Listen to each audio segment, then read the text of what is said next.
Dino.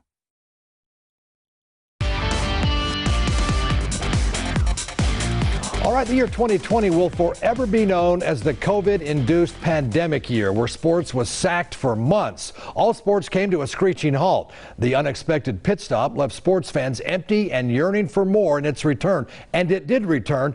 We say good riddance to 2020, but before we do, we came up with our own roster of Las Vegas's top 10 sports stories of 2020.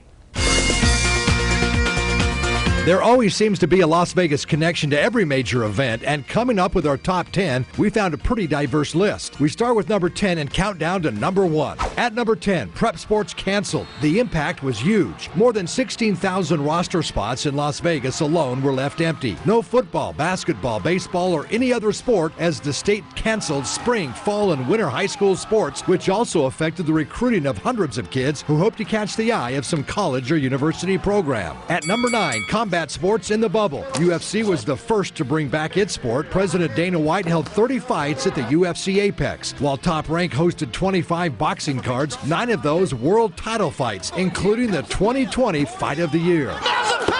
Number 8 was the announcement that a 6,000-seat arena will be funded and is being built in Henderson. The AHL club will be home to the Henderson Silver Knights, who revealed their brand virtually. Henderson City Arena is going to rival T-Mobile.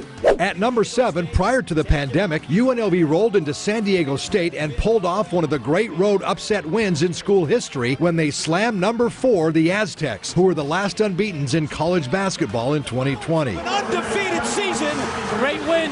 We move on to number 6. Las Vegas Kurt Busch, after 22 races on his home track, finally reaches the winner's circle. He captures the checkered flag at the Las Vegas Motor Speedway without fans, but not without fanfare. This is what kids dream of when they grow up racing. You dream of winning at your hometown track. As we roll into number 5, at number 5, the huge virus victory causing Las Vegas to miss on millions in economic benefits when the shoot shut on the NFR. Also, the NFL announcing the grand NFL draft party scheduled for Las Vegas will be put on hold for 2 years. And the PBR, which held its World Finals in Las Vegas, moved to Texas because Nevada state leaders wouldn't even take a phone call. And I don't know if our plan has been reviewed in detail by anybody at the state level. Number 4 takes us back to hockey, where the Vegas Golden Knights play through all sorts of craziness in the bubble in Edmonton, and they reached the Western Conference Finals for the second time in 3 years. At number 3, the Aces making our city proud as the Lady Aces are the number 1 seed, reaching the WNBA Finals for the first time. They eventually fall to Seattle, but Aces forward Asia Wilson earns the league's top honor as she is crowned the WNBA's most valuable player.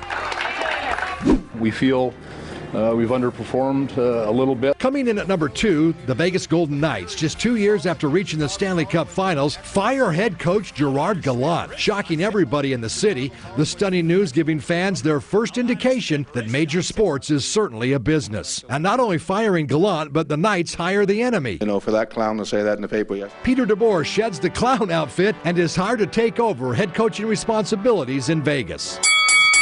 And our number 1 story in this COVID crazy year, no surprise, after nearly 5 years in the making, NFL football kicks off in Las Vegas. Congratulations to the Las Vegas Raiders. The Raiders are playing in a $2 billion stadium. And who knows, someday in the near future, our number 1 story could be that Las Vegas is hosting a Super Bowl. Because that future number 1 story doesn't happen if 2020's top story got sacked. And I hope the people in Oakland get some pleasure out of the Raiders winning here tonight. Happy New Year to everybody in Las Vegas. Here's to a healthy and happy 2021. Can't wait to meet some of you people, and God bless you all.